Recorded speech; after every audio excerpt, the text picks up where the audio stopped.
This is called Agua Firme by the two artists Scherezade Garcia and Emilia Garcia. They are two Dominican-born, New York-based artists and sisters. And this is a collaboration that actually is thought of as a rethinking of this rotunda space at the University Art Gallery. And I think the fact that we had to use the rotunda was like a perfect example of doing something that was a little bit out of our comfort zone in a sense. And also the fact that it's round is this idea that everything is a part of the globe.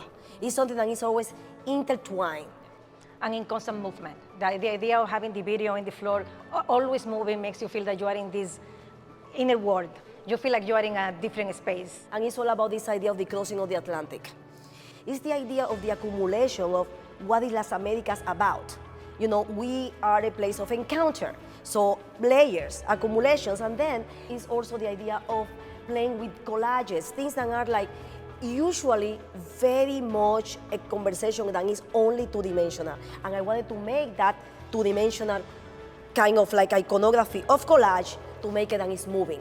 You know, in these encounters of these crossings, you not only bring objects, you don't only language, what you bring is memory, you bring emotions, and you bring those things that you cannot count, things that you cannot really make a list of, because everything is inside. So that we wanted to create that. A universe. A universe. We have been able also to be in contact with the students. It feels like now we have a new family. You know, so and I feel very connected to this place. You know, the audience here might be very different than Dominicans in the island. Yet, the conversation of the need to belong, the need to find ourselves in this history that belongs to all of us, is global. Yeah, but also, you know, it's amazing to help someone find their voice.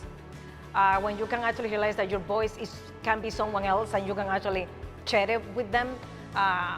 It is amazing. I love to find out that I may actually be able to help someone to find or give a name to what they're feeling through my work.